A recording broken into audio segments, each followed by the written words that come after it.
आप अगर अबू जहल का तशद्दुद पढ़ लेंगे एक दफा तो मैं यकीन के साथ कहता हूं कि आप दीदा हो जाएंगे। आपको कई महीने तक हंसी नहीं आएगी। क्यों? जब अम्मार बिन यासिर को दरख्त से बांधा तो उनके वालिद हजरत यासिर को भी साथ में बांधा, फिर उनकी माँ हजरत सुमैया को भी बांधा, फिर उस लड़के के सामने उनके माँ बाप को नंगा किया गया और फिर सैयदना सुमैया के ऊपर कुत्ते छोड़े गए और फिर सैयदना सुमैया पर जब तशद्दुद की इंतहा हुई और कहा कि तू एक दफा कह दे कि मैं रसूलुल्लाह का इनकार करती हूं, जब उन्होंने कहा कि तू कोतों से बोटियां नुचवा दे, मैं तेरी बात नहीं मानूंगी, तो अबू जहल ने सैयदना सुमैया रज़ियल्लाहु तआला अन्हा की शर्मगाह में बर्छा मारा था उस वक्त।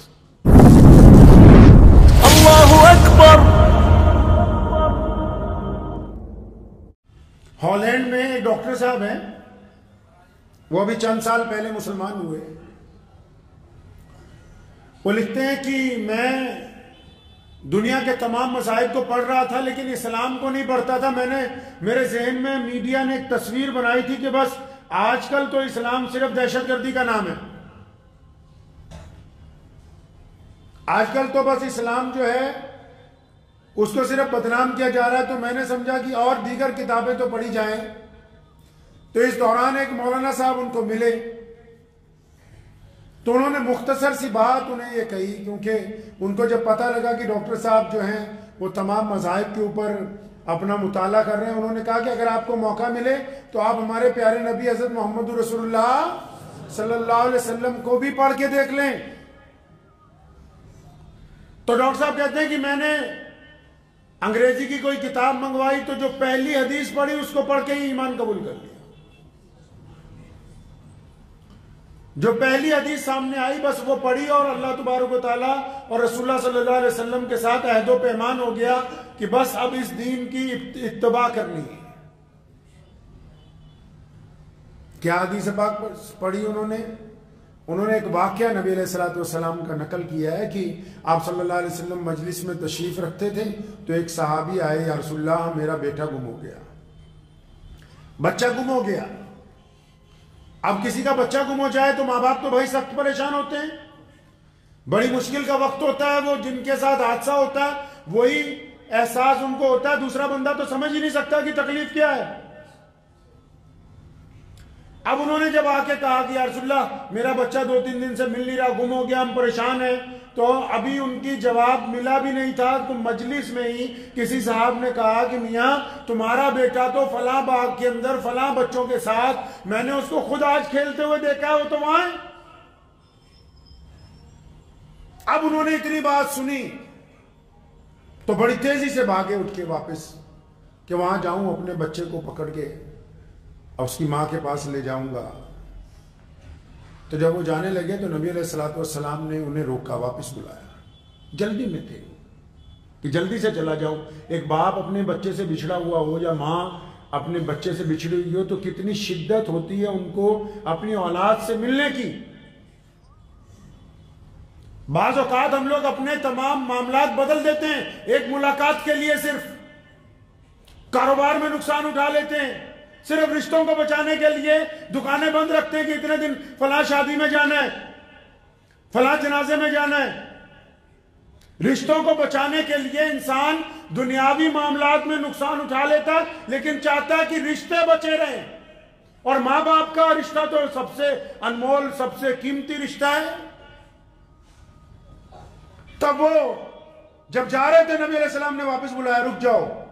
जी या रसूलल्लाह हुक्म फरमाइए। फरमाया जब उस बाग में जाओगे तुम्हारा बच्चा वहां खेल रहा हो, कुर्बान जाए मोहम्मद रसूलुल्लाह सल्लल्लाहु अलैहि वसल्लम पे। फरमाया तुम्हारे बच्चे का जो भी नाम है तो उसको उस नाम से पुकारना है। अगर बच्चे का नाम अब्दुल्ला है तो जाके आवाज लगानी है अब्दुल्ला अब्दुल्ला, ताकि अब्दुल्ला आपको जवाब दे सके। तो या रसूलल्लाह ये क्यों? फरमाया क्योंकि तुम अपने बच्चे से कई दिन से बिछड़े हुए हो और जब तुम उस मैदान में जाओगे जहां तुम्हारा बच्चा खेल रहा है, अगर तुमने बहुत जोर से आवाज लगाई तो उस आवाज में एक दर्द भी होगा, मोहब्बत भी होगी, शिद्दत भी होगी। तुमने अगर यूं जाके कह दिया मेरे प्यारे बच्चे, ए मेरे लाल, ए मेरे जिगर के टुकड़े, ए मेरे पुत्र, फरमाया तुम तो इस मोहब्बत में जाके अपने बच्चे को बुलाओगे ना कि बिछड़ा हुआ है, लेकिन अगर तुम्हारे बच्चे के साथ उस मैदान में कोई यतीम खेल रहा हुआ, किसी यतीम का बच्चा बैठा हुआ, और जब वो तुम्हारी इस शिद्दत मोहब्बत को देखेगा, इन अल्फाजात को सुनेगा, उसको अपना बाप याद आ जाएगा। इसलिए तुम जब अपने बच्चे को आवाज देना तो उसका नाम लेके आवाज देना। इतने एहसास वाले नबी हैं कि ये सल्लल्लाहु अलैहि वसल्लम जो हर एक बात पे, सैयदना अनस रज़ियल्लाहु अन्हु फरमाते हैं मैं तो बचपन में रसूलुल्लाह के पास आ गया, और जिस दिन बदर के मैदान में फतेह हासिल की है, वापिस आए हैं, नबी अलैहिस्सलाम आराम फरमा रहे हैं, फरमाया रात को अचानक निकल के मस्जिद नबवी के सहन में आ गए और मैं जाग रहा था। मैं या रसूलुल्लाह क्या बात है, इतनी रात को आप अचानक? तो देखा, कहते मैंने गौर से देखा तो नबी अलैहिस्सलाम की आप दीदा हैं, आंखों में आंसू हैं। या रसूलुल्लाह क्या बात हो गई? तो फरमाया अनस अबू बकर को बुलाओ, उमर को बुलाओ, उस्मान को बुलाओ, मौला अली को बुलाओ। या रसूलुल्लाह क्या बात हो गई रात को? फरमाया ये जो तुमने कैदी लाए हो ना, जो जंगी कैदी, कौन से कैदी जो सिर्फ इसलिए मैदान में आए थे कि तुम्हें कत्ल करना है? कौन से कैदी जो इस इरादे से घर से चले थे कि आपको नेस्तो नाबूद करेंगे, आपकी खोपड़ियों को नेजों के ऊपर लगाएंगे, आपको जमीन दोस्त करके आएंगे? वो कैदी कोई आम कैदी नहीं। फरमाया ये जो कैदी आए ना, जंगी कैदी, तो इनकी रस्सियां इतनी ज्यादा तुमने सख्त बांध दी हैं कि उसकी तकलीफ की वजह से हाय हाय करते हैं। जब ये तकलीफ की वजह से हाय हाय करते हैं तो मुझसे इनकी तकलीफ देखी नहीं जाती है। साहबा फरमाते हैं कि एक मौके पर साहबा फरमाते हैं हमारे सबके आंसू निकल आए। क्या बात हो गई? फरमाते एक मौका ऐसा आया कि अल्लाह के नबी अलैहिस्सलातु वस्सलाम ने सैयदना अबू बकर को कहा, और हज़रत उमर रज़ियल्लाहु तआला अन्हु को स्पेशल कहा, हज़रत उस्मान को, मौला अली को, अबू उबैदा बिन जर्राह और खालिद बिन वलीद जैसे जलीलुल कदर साहबा मजलिस में बैठे हुए हैं। क्या फरमाया? कुर्बान जाए रसूलुल्लाह सल्लल्लाहु अलैहि वसल्लम पर। और फरमाया मेरे साहबा वो इकरमा आ रहा है। कौन इकरमा? कौन? अबू जहल का बेटा। कौन अबू जहल? नबी अलैहिस्सलाम ने फरमाया हर उम्मत में फिरौन रहे हैं, मेरी उम्मत का फिरौन अबू जहल है, और फरमाया सबसे सख्त तरीन है, और अबू जहल ने जुल्म की इंतहा की है। आप अगर अबू जहल का तशद्दुद पढ़ लेंगे एक दफा तो मैं यकीन के साथ कहता हूं कि आप दीदा हो जाएंगे। आपको कई महीने तक हंसी नहीं आएगी। क्यों? जब अम्मार बिन यासिर को दरख्त से बांधा तो उनके वालिद हज़रत यासिर को भी साथ में बांधा, फिर उनकी माँ हज़रत सुमैया को भी बांधा, फिर उस लड़के के सामने उनके माँ बाप को नंगा किया गया, और फिर सैयदना सुमैया के ऊपर कुत्ते छोड़े गए, और फिर सैयदना सुमैया पर जब तशद्दुद की इंतहा हुई और कहा कि तू एक दफा कहते कि मैं रसूलुल्लाह का इनकार करती हूं, जब उन्होंने कहा कि तू कोतों से बोटियां नुचवा दे, मैं तेरी बात नहीं मानूंगी, तो अबू जहल ने सैयदना सुमैया रज़ियल्लाहु तआला अन्हु की शर्मगाह में बर्छा मारा था। उस वक्त कोई मामूली आदमी नहीं है ये बदबख्त, जिसने सहाबा इकराम रज़ियल्लाहु तआला अन्हु की खालें उड़वाई, जिसने गर्म पानी में सहाबा इकराम को शहीद किया, जिसने जुल्म की इंतहा कर दी, जिसने जंगे मुसल्लत की हो, जिसने बैतुल्ला में जाने से रोका, जिसने सारे बाजार पत्थर मारे, जिसने गले में रस्सी डालकर खींचा, जिसने बिलाल के ऊपर तशद्दुद किया, जो सारे मक्के के दुश्मनों को सारी जिंदगी इकट्ठा करता रहा कि नौजुबिल्लाह चलो मोहम्मद रसूलुल्लाह को कत्ल करना है। और उस अबू जहल का बेटा जिस दिन दरबार रिसालत में पेश होना था, साहबा कहते हैं हमारे आंसू निकल आए। नबी अलैहिस्सलाम ने क्या फरमाया? और फरमाया इकरमा आ रहा है ना, तुम में से कोई उसको उसके बाप का ताना ना मारना। इकरमा आ रहा है, उसको ताना नहीं मारना। ये प्यारे मोहम्मद सल्लल्लाहु ताला अलैहि वसल्लम के दरबार रिसालत में जब हिंदा पहुंची, कौन हिंदा? जिसने नबी अलैहिस्सलाम के सके चचा को कत्ल करवाया और फिर उनकी छाती चीरी गई और जिगर निकाल के चबाया उसने।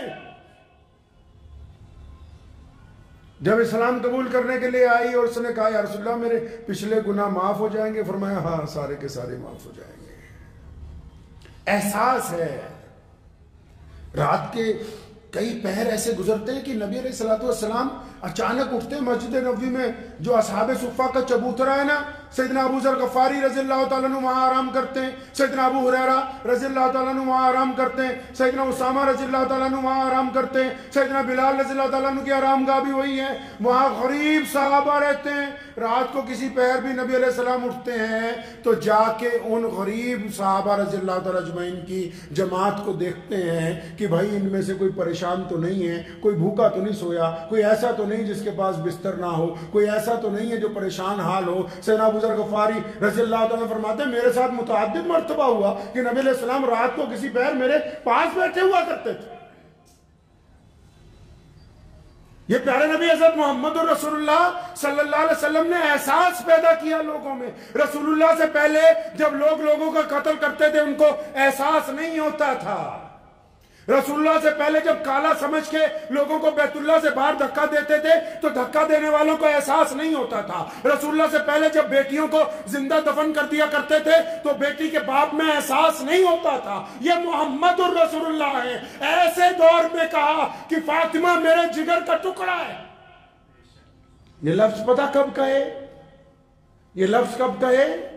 जिस दौर में बाप बेटी को बेटी मानने के लिए तैयार नहीं था। ये उस दौर में कहे जब लोग बेटियों को जिंदा दफन करते थे। ये उस दौर में कहे जब लोग बेटियों को वजूद को मानने के लिए तैयार नहीं थे। और करीम रसूल सल्लल्लाहु अलैहि वसल्लम का तरीका देखिए, मदीने से अगर बाहर जाने लगते हैं तो सबसे मिलते हैं, आखिर में सैयदा फातिमा से मिलते हैं।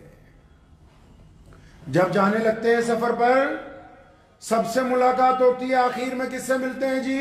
अपनी बेटी सैयदा फातिमा रज़ियल्लाहु ताला अन्हा से। और जब मदीने आते हैं वापस तो सबसे पहले किससे मिलते हैं? सैयदा फातिमा रज़ियल्लाहु ताला अन्हा से बाद में सबसे मुलाकात होती है।